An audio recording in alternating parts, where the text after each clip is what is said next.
In this unit of our InDesign CS6 course, we'll build a table of contents for the Adobe Classes section of our Total Training Catalog. But before we do that, we're going to make an assumption here that we're going to get rid of all the extra pages. That we're all the way through the review process, and it's time for us to start assembling our long document. You don't want to make radical changes to pages until you have the layout completely done, all of the copy editing done, and generally all of the work through review as well completed by the end of the process. It's okay if you create extra pages as you're working with these individual documents, small sections of your long documentation, because you could always choose to print just pages 1 through 8.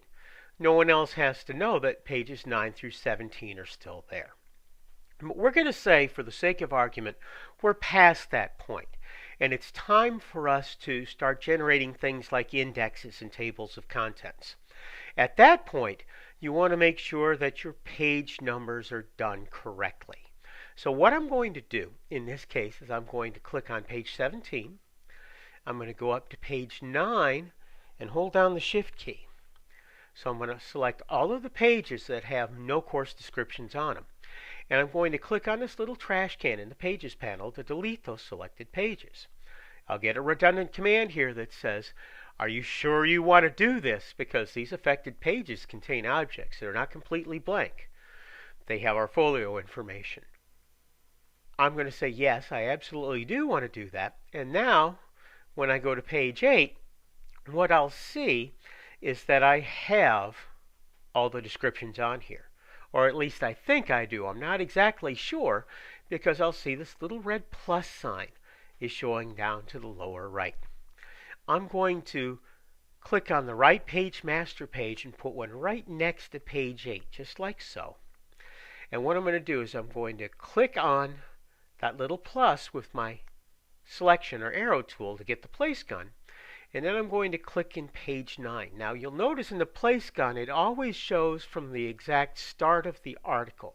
So you never know exactly what's missing until you place it or lay it out on your InDesign document. I'm going to do that, and sure enough, that's completely blank.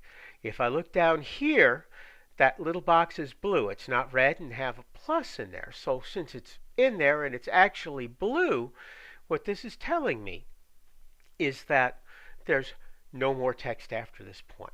I'm going to get my text tool, and I'm going to highlight from the end of where we're at here on page 9 to just to the right of the period on page 8.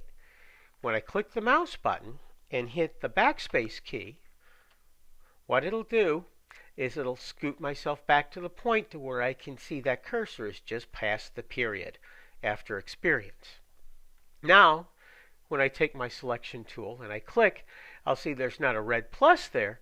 There's just a blue with a triangle in there. And what that does is that signifies that there's no extra text to be placed to this linked text frame right over here. I can click on this and delete it.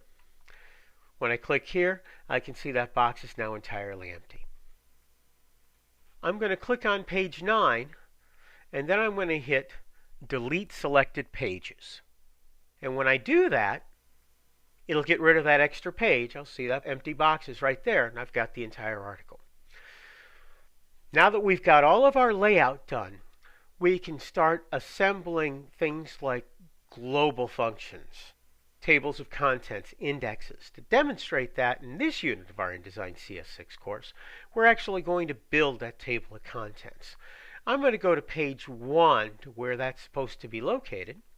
And then what I'm going to do is I'm going to go to the Layout pull-down menu, and I'm going to select Table of Content Styles. What this does is this allows me to set how I want my table of contents to appear. I'm going to create a new table of content style, and what we're going to do is we're going to call this TOC chart. I'll explain why we're going to create more than one style here in just a little bit. Now what I want that to be is I want it to be the list for my Adobe classes. So I'm going to change the contents to Adobe classes. Style of paragraph style. I can pick any of these that I have available right now. I'm going to say header, no new page. So that's the size and format that will be. Okay, now entry style deals with how the table of contents information is going to be set up. If I go over here, I'll see again I have all of the paragraph styles that I've created and loaded in, including a new one called Table of Contents Body Text. But we're going to create a brand new one. And this paragraph style, we're going to name it, not paragraph style 1, but we're going to call it TOC pages. I'm going to go down here to my drop caps and nested styles. We're going to set it up so whatever the course is will be bold, but the page number is actually going to be bold italic. So I'm going to click on drop caps and nested styles. And what I'm going to do is I'm going to create a brand new nested style by clicking on this new nested style button right here. When I do, it gives me an options box that I can select to say that I want a body copy bold or body copy italic character style like we created before, or I can create a brand new character style, and that's what I want to do. In this case, what I want to do is I want to take that basic character formats, I'm going to make it times. If you don't have times on your machine, you can select Times New Roman. I'm going to make it bold.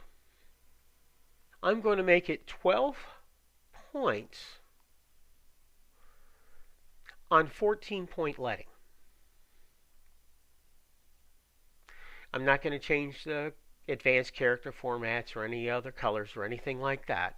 And I'm going to name this character style TOC course. Say OK. And now I'm going to change that from 1, I could put any number here, word, to 1 tab character. So the point to where a tab character is entered, that creates the dot leader. I'll build that in just a little bit. It's going to run this in, and I'm going to create a new nested style. That next nested style is going to be a new character style as well. It's going to be based on my TOC course, and it's going to be named TOC page number. I'll just put the score there for page number.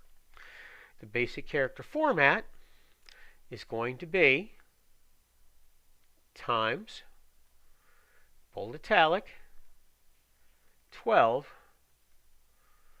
on 14. Now I could change any of a number of things. I could make the type different colors. I've got all kinds of things I can do here. We're not going to do anything more than this right now. I'm just going to say OK. And I'm going to change the words to forced line break. So wherever it puts in a return at the end of a paragraph where I hit the return key and creates a new paragraph, or if I do like a shift enter to do a line break, it will automatically stop with that style that I'm working with. And it'll repeat across the lines all the way through here. So my TOC pages is going to be bold 12 on 14 through the tab, and then it's going to be bold italic for the page numbers to the forced line break. All I've got to do now is set the tabs, and in my case the indents as well. So I'm going to go to the tabs layout, and I'm going to bring the left side indent in 0.125 or 1/8 of an inch. I'm going to set a right align tab at 2 7/8 or 2.875 inches. I'm going to put a dot leader in there, and I'm going to say it's time to check out the general layout. What it is, it's going to be body copy, lift indent at 1/8 of an inch. There's 1 tab loaded in. Okay, it's positioned at 2 7/8 inches. It's got a dot leader. Alignment's going to be set to the right for the tab. Okay, there are 2 nested styles. The TOC course, which is the bold 12 on 14 times, through to the 1 tab character. At that point, it will switch to the TOC page number character style through one forced line break. If your style settings look just like everything I've described here, click the OK button, and we will have created our TOC pages style, and that's what will be used for the entries that are loaded in. Now, just as we had before, we can create PDF bookmarks so that anything that we set in our table of contents will automatically be created as a bookmark in our PDF files. If we've already had one created, we could replace the existing table of contents, and we could include book documents. So when we're actually creating the long document catalog at the end of this, it could have all of the individual InDesign documents that create that long documentation we're building. We're going to say OK. And as we do, it says, oh, I must use one or more of the paragraph styles in order to create the table of contents. I forgot to put in what styles I want to be, the course titles, for the table of contents. So I'm going to add header. I'm going to add the header with no new page. And I'm going to say OK.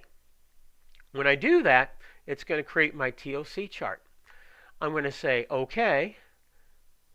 Now I'm actually going to create a table of contents by going to Table of Contents, and all those rules for the TOC chart, the title Adobe Classes, the header information we've got loaded in, the entry style that we built for the paragraph styles, including those character styles that are associated with it. We're going to say OK, and when we do, it's actually going to create our table of contents for me automatically. Now, that's the good news. What's often the not so good news is when you click on it, sometimes it doesn't format exactly the way you'd like it to. In this case, it did. We're actually doing pretty well, although we may want to do a little bit of fine-tuning. Like, for example, in this area where we've got the Adobe Acrobat Pro Essentials, I might want to go Type, Insert Break Character, and put in what's called a forced line break, so I can actually pop that down just a little bit for the page number, give a longer dot leader. I've got some areas that are worse, but that one's pretty close, so I'm just going to do that right here. And when I do, it breaks that down and gives me a little bit of space you can see between them. I'm going to do the same thing here between CS5 and Essentials. This time just going Shift-Enter, or Shift-Return if you're working on a Mac like we are for this chapter of our InDesign CS6 course. I'm going to take the design workflow, Shift-Enter. Going to take the Essentials, Shift-Enter. Going to do the same thing with Select Topics below for Flash Catalyst. Let me grab one more of them. I'm going to take the Adobe Flash CS5, and I'm going to put a software term before Professional Essentials. That looks pretty good. I'm going to put an extra space here before the Acrobat 10 page number and the header, just by placing my cursor before that A for Adobe and hitting the Enter or Return key, depending on whether I'm on a PC or a Mac keyboard. And then I'm going to click into this, and I'm actually going to align that over to the left. So in this case, I'm going to left align it. I'm going to go to Paragraph Style. And in this case, what I'm going to do is I'm going to add a paragraph style for it. So based on my header, no new page, I'm going to create a new style. Double click on that. And this style is going to be named TOC sub header. Say OK. And as I do that, now everything's lined up to build the way I'd like it to be. I have a picture I'm going to put on this page. So what I'm going to do is I'm going to deselect that text frame, and I'm going to go Command-D on the Mac, Control-D if I'm on a Windows PC. And I'm going to place this Two Folks Computer Graphics file by just double-clicking on it. In this case, because I had that Show Import Options, it gives me the ability to apply clipping paths if I wanted to knock that out. Or if I don't, I can turn that off. I also have the ability to set rules for color. We're not going to do any of that here. I'm just going to say OK. And when I do, I'm going to click on this picture, place it at 1 inch. Go Command Shift on the Mac, and that's Control Shift on Windows. And scale this down and to the right proportionately so it fits just like so. I'm going to bring down my text frame just like this and see how well this fits. It actually fits pretty fair. So with that table of contents built, I'm just going to go File, Save. You can use your keyboard shortcut Command or Control S. And now we've got our table of contents built. I'm going to go to the master pages. Remember, when you're working with long documentation, it works very well if you can change some element you can see on every page. So in this case, I'm going to go to that circle that was yellow down to the lower right of the master pages, and I'm going to make it cyan. Go File, Save. And now I've got the latest version of this saved with all the work, including the table of contents I've built, inside this section of our Total Training Catalog.